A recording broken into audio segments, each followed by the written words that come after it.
ಹೇ guys ಎಲ್ಲರಿಗೂ ನಮಸ್ಕಾರ ಬಸ್ಸು welcome back to saga stories. ಮಗ ನೆನ್ನೆ ಆಕ್ಷನ್ ಆದ ನಂತರ ನಮ್ಮ RCB ಸ್ಕ್ವಾಡ್ನ ನೋಡ್ತು ಅಂತ ಅಂದರೆ ವುಮೆನ್ಸ್ ಸ್ಕ್ವಾಡ್ ನೋಡ್ತು ಅಂತಂದರೆ ಯಾವ ಥರ ಕಾಣಿಸುತ್ತೆ. ಟೋಟಲ್ ಆಗಿ ಎಷ್ಟು ಜನ ಆಲ್ರೌಂಡರ್ಸ್ ಇದ್ದಾರೆ, ಬೌಲರ್ಸ್ ಎಷ್ಟು ಜನ ಇದ್ದಾರೆ, ಜೆನ್ಯೂನ್ ಬೌಲರ್ಸು ಎಷ್ಟು ಜನ, ಜೆನ್ಯೂನ್ ಆಲ್ರೌಂಡರ್ಸು ಎಷ್ಟು ಜನ, ಜೆನ್ಯೂನ್ ಬ್ಯಾಟರ್ಸ್ ಇದ್ದಾರೆ ಎಲ್ಲ ನೋಡೋಣ ಡೀಟೇಲ್ಡ್ ಆಗಿ. ಟೋಟಲ್ ಆಗಿ 16 ಮೆಂಬರ್ಸ್ ಇರುವಂಥ ಸ್ಕ್ವಾಡು ನಮ್ಮ RCBದು. ಅಟ್ ಮ್ಯಾಕ್ಸಿಮಮ್ 18 ಜನನ ಸೆಲೆಕ್ಟ್ ಮಾಡ್ಬೋದಾಗಿರುತ್ತೆ, ಮಿನಿಮಮ್ 15 ಜನ ಸೆಲೆಕ್ಟ್ ಮಾಡ್ಬೋದಾಗಿರುತ್ತೆ. ನಮ್ಮ RCB 2 ಇಲ್ಲ 16 ಜನ ಸೆಲೆಕ್ಟ್ ಮಾಡ್ತೀವಿ ಅಂತ 16 ಜನದ ಹೋಲ್ ಸಮ್ ಸ್ಕ್ವಾಡ್ನ ನೋಡುವಂಥ ಸಮಯ ಅದಕ್ಕೆ ನಮ್ಮ ಮುಂಚೆ ಚಾನಲ್ ಸಬ್ಸ್ಕ್ರೈಬ್ ಆಗಿಲ್ಲ ಅಂದರೆ ಸಬ್ಸ್ಕ್ರೈಬ್ ಹಾಕೊಂಡು ಬೆಲ್ಲೈಕನ್ ಹಂಗೆ ಪಟ್ ಅನ್ನ ಕ್ಲಿಕ್ ಮಾಡ್ಕೊಳ್ಳಿ. ಸೊ ನೋಡ್ತಾ ಇರ್ಬೋದು ಸ್ಕ್ವಾಡ್ ಯಾವ ಥರ ಇದೆ ಅಂತ.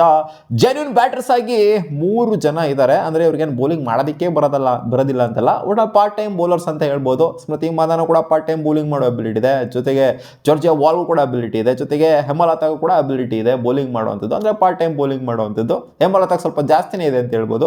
ಆ್ಯಂಡ್ ಸ್ಮೃತಿ ಮಾದಾನ ಕ್ಯಾಪ್ಟನ್ ಆಡ್ತಾರೆ, ಜೆನ್ಯೂನ್ ಆಗಿ ಪಕ್ಕ ಲೆವೆನಲ್ಲಿ ಶಾರ್ಟ್ ಆಗಿ ಇರುವಂಥ player. And Georgia wall, so ಇವರು ಕೂಡ ಓಪನರ್ ಆಗಿ ಬರುವಂಥ ಎಲ್ಲ ಪಾಸಿಬಿಲಿಟಿ ಕಾಣಿಸ್ತಾ ಇದೆ. ಆ್ಯಂಡ್ ಇಂಪ್ರೂವ್ ಕೂಡ ಮಾಡಿದ್ದಾರೆ ಇವರು ರೀಸೆಂಟಾಗಿ, ಚೆನ್ನಾಗೇ ಆಡಿದ್ದಾರೆ ಇಂಟರ್ನ್ಯಾಷನಲ್ ಸ್ಟ್ಯಾಂಡರ್ಡ್ಸಲ್ಲೂ ಕೂಡ. ಸೊ ಇಲ್ಲಿ ಹೇಮಲತಾ ಆಲ್ರೆಡಿ ಇಂಡಿಯಾ ಲೆವೆಲಲ್ಲಿ ಪ್ರೋನ್ ಪ್ಲೇಯರೇ. ಸೊ ಇವರು ಕೂಡ ಲೆವೆಲಲ್ಲಿ ಆಡುವಂಥ ಸಾಧ್ಯತೆನೇ ಇರುತ್ತೆ. 30 ಲಕ್ಷ ಕೊಟ್ಬಿಟ್ಟು ಇವ್ರನ್ನ ತಗೊಂಡ್ರು. ಆ್ಯಂಡ್ ವಿಕೆಟ್ ಕೀಪರ್ಸ್ ಅಂತ ಬಂದಾಗ ಗೊತ್ತಿರೋದು ರಿಚಾ ಘೋಷು ಮೈನ್ ಪ್ಲೇಯರ್ ಆಗಿ ಆಡ್ತು ಅಂದರೆ ಬ್ಯಾಕಪ್ ಆಗಿ ಆಡ್ತಾರೆ. ಪ್ರತ್ಯೋಷಿಯಾ ಕುಮಾರ್ ಅವರು ಬ್ಯಾಕಪ್ ಆಗಿ ಆಡ್ತಾರೆ. ಆ್ಯಂಡ್ ಇಲ್ಲಿ ಮೈನ್ ವಿಕೆಟ್ ಕೀಪರ್ ಮಾತೇ ಇಲ್ಲ, ಹೇಳಂಗೇನೆ ಇಲ್ಲ ಅಲ್ಲಿ ರಿಚಾ ಘೋಷ್ ಅವ್ರ ಬಗ್ಗೆ. ಧ್ವಂಸ ಮಾಡಿರೋವಂಥ ಪ್ಲೇಯರು. ನಂಗೆ RCB ಸೆಲೆಕ್ಷನಲ್ಲಿ ಖುಷಿ ಆಗ್ತಾ ಇರೋದೇನೋ ಅಂದರೆ, ಸಿಕ್ಕಾಪಟ್ಟೆ ಖುಷಿ ಆಗ್ತಾ ಇರೋದೇನೋ ಅಂತಂದರೆ ಆ ಒಂದು ಫಿನಿಷಿಂಗ್ ಡಿಪಾರ್ಟ್ಮೆಂಟ್ ಏನಿದೆ, ಆ ಒಂದು ಮಿಡ್ಲ್ ಆರ್ಡರು ಸ್ಟೆಬಿಲಿಟಿ ತೊಗೊಂಬರುವಂಥದ್ದು. ಅದು ಲಾಸ್ಟ್ ಸೀಸನ್ ಅಷ್ಟರ ಮಟ್ಟಿಗೆ ಇರಲಿಲ್ಲ, ಬಟ್ ಈ ಸೀಸನ್ ಯಾವ ಥರ ಇದೆ ಅಂತಂದರೆ ನೋಡುಗರು ಯಾವ ಥರ ತೊಗೊಂಬಂದಿರೋಂಥ ಆಲ್ರೌಂಡಿಂಗ್ ಡಿಪಾರ್ಟ್ಮೆಂಟಲ್ಲಿ ಅಲಿಸ್ ಪೆರಿ, ಗ್ರೇಸ್ ಹ್ಯಾರಿಸು, ಆಮೇಲೆ ನಾಡಿನ್ ಡಿಕ್ಲಾಕು.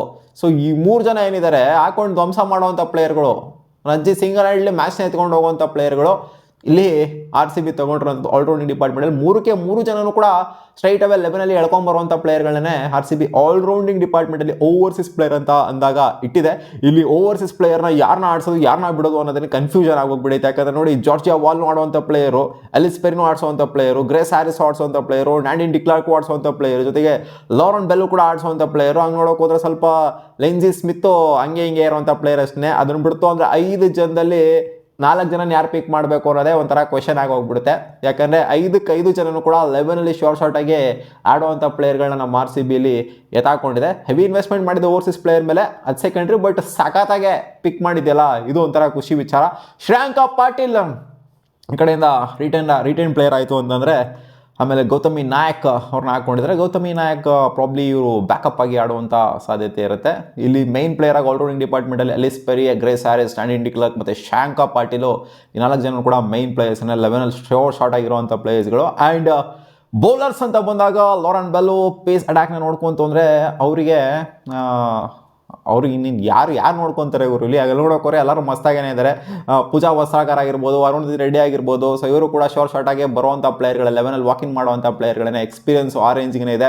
ಲಾರೆನ್ ಬೆಲ್ ಸೇರ್ಕೊಂಡ್ಬಿಡ್ತು ಅಂದರೆ ಈ 3 ಜನ ಪೇಸ್ ಅಟ್ಯಾಕ್ನ ತೊಗೊಂಡೋಯ್ತು ಅಂದರೆ, ಯಾಕಂದರೆ ನಾಡಿನ್ ಡಿಕ್ಲಾರ್ಕ್ ಕೂಡ ಪೇಸ್ ಹಾಕುವಂಥ ಅಬಿಲಿಟಿ ಇದೆ, ಸಖತ್ತಾಗಿ ಬೌಲಿಂಗು ಕೂಡ ಮಾಡ್ತಾರೆ. ಸೊ ಇದು ಸೇರ್ಕೊಂಡ್ಬಿಡ್ತಾರೆ, 4 ಜನ ಪೇಸರ್ಸ್ ಆಗೋಗ್ಬಿಡ್ತು ಅಂದರೆ ಭರ್ಜರಿ ಆಗಂತೂ ಖಂಡಿತ ಇದ್ದೇ ಇರುತ್ತೆ. ಇವ್ರ ಜೊತೆಗೆ ರಾಧಾ ಯಾದವ್ ಸೇರ್ಕೊಂತು ಅಂತಂದರೆ, ರಾಧಾ ಯಾದವ್, ಶ್ರೇಯಾಂಕ ಪಾಟೀಲು, ಸ್ಪಿನ್ ಡಿಪಾರ್ಟ್ಮೆಂಟ್ ಹೇಳಂಗೇನೆ ಇಲ್ಲ ಗುರು. ಎಲ್ಲ ನೋಡಿ, ಅಲಿಸ್ ಪೆರಿನ ಬಿಟ್ಟೇ ಅಲ್ಲಿ ಫಾಸ್ಟ್ ಬೌಲಿಂಗ್ ಡಿಪಾರ್ಟ್ಮೆಂಟಲ್ಲಿ.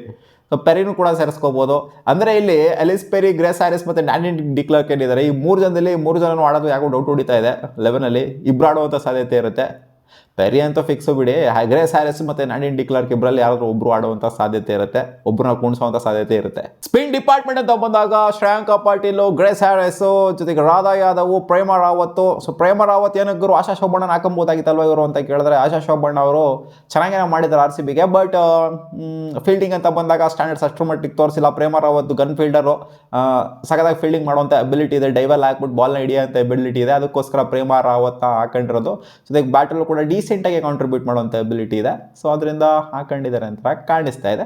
ಸೊ ಸ್ಪಿನ್ ಡಿಪಾರ್ಟ್ಮೆಂಟನ್ನು ಕೂಡ ಸ್ಟೆಬಿಲೈಸ್ ಆಗಿ 4-5 ಜನ ಸ್ಪಿನ್ನರ್ಸ್ ಇರೋದ್ರಿಂದ ಯಾರು ಬೇಕಾದ್ರೂ ಸ್ಪಿನ್ ಹಾಕ್ಬೋದು ಗುರು. ಅಲ್ಲಿ ವುಮೆನ್ಸ್ ಕ್ರಿಕೆಟ್ ಅಂತ ಬಂದಾಗ ಅಲ್ಲಿ ಆ ವಿಕೆಟ್ ಕೀಪರ್ ಒಬ್ಬರು ಬಿಡ್ತು ಅಂದರೆ ಎಲ್ಲರೂ ಬೌಲಿಂಗ್ ಮಾಡೋವಂಥವ್ರನ್ನೇ, ಆ ಎಬಿಲಿಟಿ ಇರೋವಂಥವ್ರನ್ನೇ ಇರೋದು.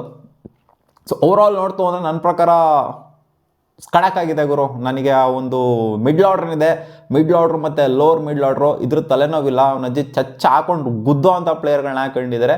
ಟಾಪ್ ಆರ್ಡ್ರಿಂದ ಹಿಡ್ಕೊಂಡು ಬ್ಯಾಟಿಂಗ್ ಅಂತ ಅವನಜ್ಜಿ ಸೈಕ್ ಆಗಿದೆ ನಮ್ಮ ಆರ್ ಸಿ ಬಿದು. ಜೊತೆಗೆ ಬೌಲಿಂಗ್ ಡಿಪಾರ್ಟ್ಮೆಂಟ್ನು ಕೂಡ ಅಷ್ಟೇ ಸ್ಟ್ರೆಂಥನ್ ಮಾಡ್ಕೊಂಡಿದೆ. ಎಸ್ಪೆಷಲಿ ಪೇಸ್ ಅಟ್ಯಾಕು, ನಮ್ಮದು ಯೂಶಲಿ ಸ್ಪಿನ್ ಸ್ಟ್ರೆಂಥನ್ ಆಗಿರೋದು ಯಾವಾಗಲೂ, ಈ ಸಲ ಪೇಸ್ ಅಟ್ಯಾಕು ಸ್ಟ್ರೆಂಥನ್ ಮಾಡ್ಕೊಂಡಿದ್ದಾರೆ ಸ್ಪಿನ್ ಜೊತೆಗೆ. ಸೊ ಅದರಿಂದ ನನಗೇನೋ ಸಖತ್ತಾಗಿದೆ ಅಂತ ಅನ್ನಿಸ್ತಾ ಇದೆ. ಹಾನೆಸ್ಟಾಗಿ ಹೇಳಬೇಕು ಅಂದರೆ ಸಖತ್ತಾಗೆ ಆಪ್ಷನ್ ಮಾಡಿದ್ದಾರೆ ನಮ್ಮ ಆರ್ ಸಿ ಬಿ ಅವರು ಇರೋವಂಥ ದುಡ್ಡಲ್ಲಿ. ನಿಮ್ಮ ಅನಿಸಿಕೆ ಏನು? 18 ಜನ ನಾನು ಪಿಕ್ ಮಾಡಿಲ್ಲ, ಇಬ್ರು ಕಮ್ಮಿ ಆದರೂ ಕೂಡ ಸ್ಕ್ವಾಡ್ ಅಂತೂ ಕಡಕ್ಕಾಗೇನೆ ಇದೆ ನನಗೇನೋ ಅನ್ಸೋ ಪ್ರಕಾರ. ನಿಮ್ಮ ಅನಿಸಿಕೆ ಕಾಮೆಂಟ್ ಸೆಕ್ಷನಲ್ಲಿ ಹಾಕಿ. ಮತ್ತೆ ಸಿಗೋಣ ಮುಂದಿನ ಹಿಡಿದ್ರಿ. ಬಾ.